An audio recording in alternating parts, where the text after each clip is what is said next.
Morning, guys. Everything new under the sun. It's kind of like Groundhog Day. The markets are down again. The Dow futures specifically are down over 100 points now. Yesterday they were down nearly 600, I think 570, 560, something like that. And they rebounded at the end of the day, big rebound, dead cat bounce, and they ended up about 100 points above in the green.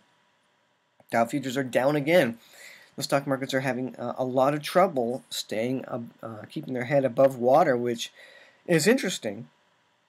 What is the cause of all the volatility, and how long will this go on?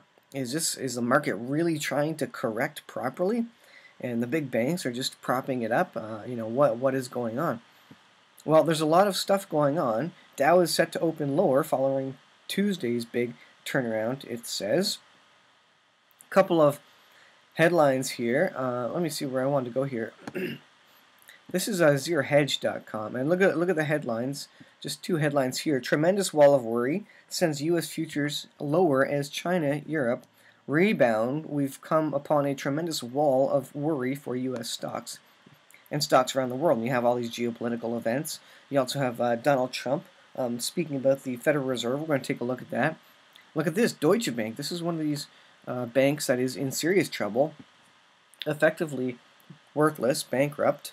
Deutsche Bank shares tumble after net income plunges 65% on lowest revenue in 8 years. I mean, that's incredible to have net income plunge 65%. And they are over-leveraged and in debt by huge amounts. Deutsche Bank is one of the biggest problem banks, if not the biggest, in the world as far as I'm aware. So you have these headlines on zerohedge.com. Look at this one. Here is one. This is again Zero Hedge. Trump escalates attack on Powell. He's almost him alone is causing a lot of volatility because the president doesn't usually speak so openly against the Federal Reserve, and Trump is doing just that. Every time we do something great, he raises interest rates. Trump says of Powell. Through the NYFRB's plunge protection team. Though the NYFRB's plunge protection team swooped in to rescue U.S. markets later in the afternoon yesterday, the sea of red in the markets was just one more unwelcome distraction. I wonder at what point the plunge protection team cannot keep the markets above. Let's see. So the sea of red in markets was just one more unwelcome distraction on a day when Trump and his administration already had its hands full with the rolling diplomatic crisis in Saudi Arabia. It goes on to say, and never one to pull punches when he's in a sour mood. Trump once again unleashed on the Federal Reserve and its chairman Jerome Powell during a 30-minute Oval Office interview with Wall Street Journal, once again blaming central bank for the market chaos. So it's all because of the central bank and the rate increases. That's what Trump's blaming it on. That erupted over the past few weeks, ignoring the pleas of his closest advisors and practically every financial institution in the U.S. The president stepped up his attacks on Powell, telling Chronicle of American Capitalism that it's too early to tell if he regrets nominating the Fed chairman. That, of course, cuts against comments made by President earlier this month when he insisted that no intention of firing Powell, though it's unclear whether he would have the authority to do that. So Trump is coming out and saying, look, Obama had zero interest rates, and so why can't we? Why can't we have lower? Why is the Federal Reserve increasing interest rates like crazy? And the speculation is that, well, maybe they're trying to make it hard for Trump going into these midterm elections, trying to hit the markets so there's volatility and blame it on Trump, etc. And, interest rates need to go up. That's healthy for the system. It's just a question of how fast. And ultimately, the system can't take interest rate increases because there's so much debt overhanging everybody and the U.S. in general and the whole world. There's so much debt there, so it's got to come to a head. Something's going to cause the balance to flip to where the plunge protection team can't keep it up anymore. And when that happens, that is going to be named the worst economic collapse in the history of the world. Because when that goes down, it's all coming down, and then we will quickly move into from the U.S. dollar as a world reserve currency to a mark of the beast system. That's the next fiat currency system. Now, people would say, how do you know the mark of the beast is next? It doesn't make sense with all the converging events in the Middle East, stuff going on around the world, that we would have another fiat currency for, say, another 100 years, 150 years, 200 years, whether it be the Chinese yuan or something else. Now, it could be that we transition through another fiat currency for a very short period of time, but it makes sense to me that to be able to bring the Antichrist figure in, the one who initiates the 7-year peace treaty in the Middle East, it makes sense to me that a total worldwide economic collapse would happen, because what the world is giving the mandate to this leader is a mandate to create a new fiat currency and to bring peace to the world, because and they wouldn't want a new fiat currency if the other one hadn't crashed and if they weren't starving and didn't have any jobs, etc. If there wasn't a lack of peace in the world, i.e., lots of big wars going on.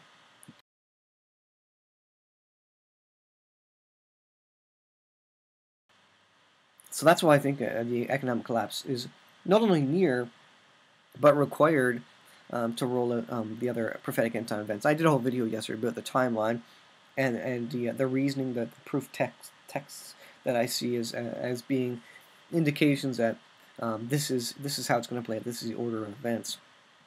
This is from the economiccollapseblog.com. Teetering on the brink of disasters, 14 of 19 bear market signals have now been triggered. And it's comparing October 2018 to October 2008. Look at this here. October 2018 is turning out to be a lot like October 2008. The S&P has now fallen 12 of the last 14 trading days, and it's on its worst on its pace for its worst October since the last financial crisis. But the U.S. is actually in better shape than the rest of the world at this point, even though they have fallen precipitously in recent days. They're only in good shape because the U.S. still has a world reserve currency and they can print money out of thin air, and effectively no one cares because that's what they've been doing for the last 10 years since 2008. On the other hand, it says stocks, excluding the U.S., are now down more than 10% for the year. Now, 10% is the margin for a correction. That's what they say is official correction territory, 10% or more of the markets. And so will 10% be enough to kind of correct the markets, get the, what the market at least thinks at this point is the fair market value? But I mean, that takes into account the plunge protection team and all the money they're pumping into the system. So it's all going to take a couple more really bad trading sessions to push global stocks into bear market territory, it says. And even though U.S. stocks are still outperforming the rest of the world, many are anticipating that the U.S. is definitely heading for a bear market. So what are the banks saying? Well, Bank of America says expect a long bout of volatility. So what does that mean? A couple more weeks of this? And when does the economic collapse trigger? When does the 1929 happen? And 1929 already happened. That means it could happen again, and it can happen again, and it will happen again when the market converts, when it goes back to fair market value, when it rights itself and resets the prices of everything back to what people are actually willing to pay for it, outside of all the free money printing that's going on. Bank of America keeps a running tally on signposts for signal looming bear market. The bad news is 14 of these indicators, 14 of the 19 indicators, or 74%, have been triggered. 2 more were toppled earlier this month. The VIX volatility climbed to over 20, and growing a number of Americans expect stocks to go up. It says, of course, not all 19 indicators need to be triggered for a bear market. So they're talking about bear markets, but I'm talking about an economic collapse. And I think that is coming, and it's not going to be this October, I would doubt. But this is all part of the birth pains as we see the markets, the volatility increase in frequency and intensity. So this is going to be a rough October. Heading into next year, which may be even rougher.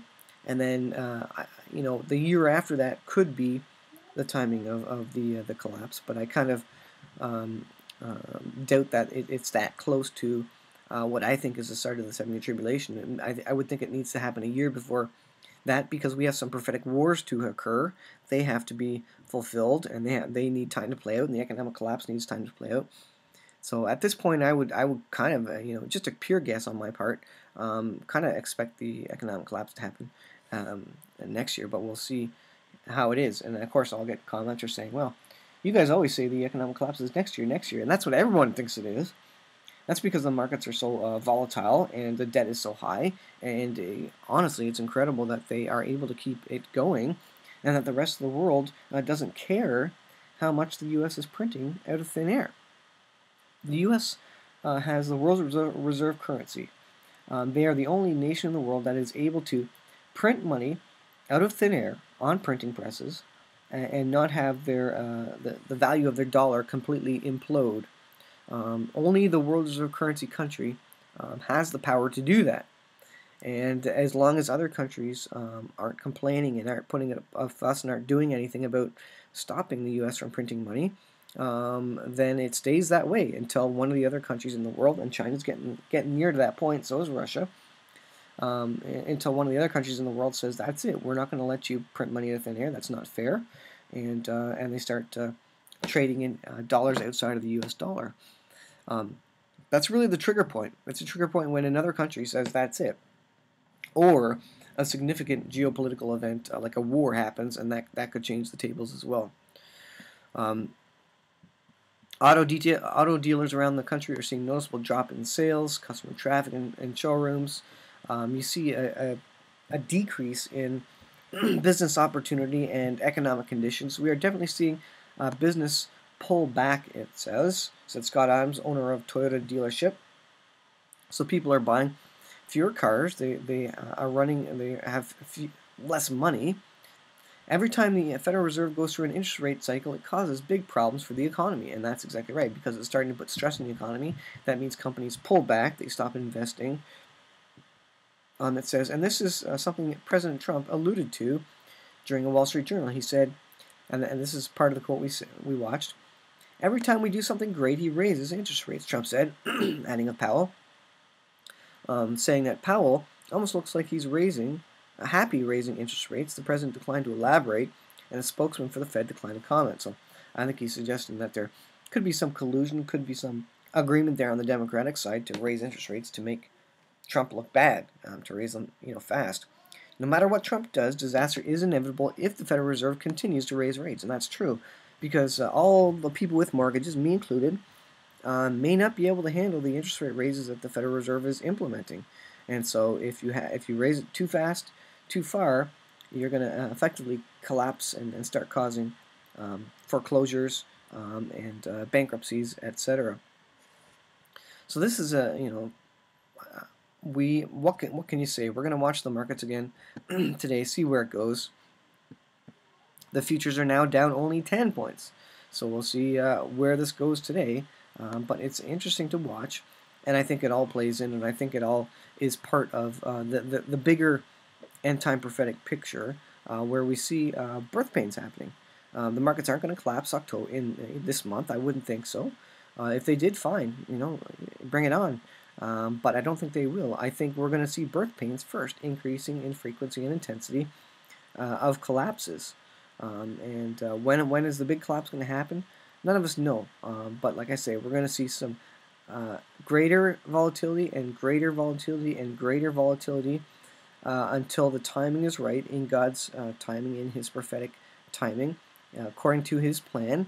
And that's when it's going to happen. But we can know it's coming because of the increase in frequency and intensity with the economy, with the stock markets, etc. Along the same lines, if you want to know when the economic collapses happen, you kind of have to look at other indicators, other prophetic things like wars, rumors of wars, all the other converging prophetic events, and say, you know what, these things are also coming down the pipe. These things are getting very close, and these things probably all happen at about the same time. I suspect an economic collapse happens just prior to Gog-Magog, and that's really why Russia feels that they can go and invade Israel at that time, because otherwise they wouldn't want to go up against the U.S. probably, right? So an economic collapse happens. Russia decides, okay, we can now go in, and we won't be bothered by the U.S. because they've collapsed. And so I think economic collapse comes prior to Gog Magog. And as we see all these events converging, I think Russia, Gog Magog, the alliance there, I think they're ready to go. They're just now waiting for the economic collapse to give them the license, effectively, to go ahead and invade Israel and go for the oil, go for the riches in Israel. Well, I'll leave it there today, guys, and we'll watch. Dow futures is now +7. So let's see what happens today. It should be an interesting day on the stock market. Thanks for watching, guys. We'll see you in the next video.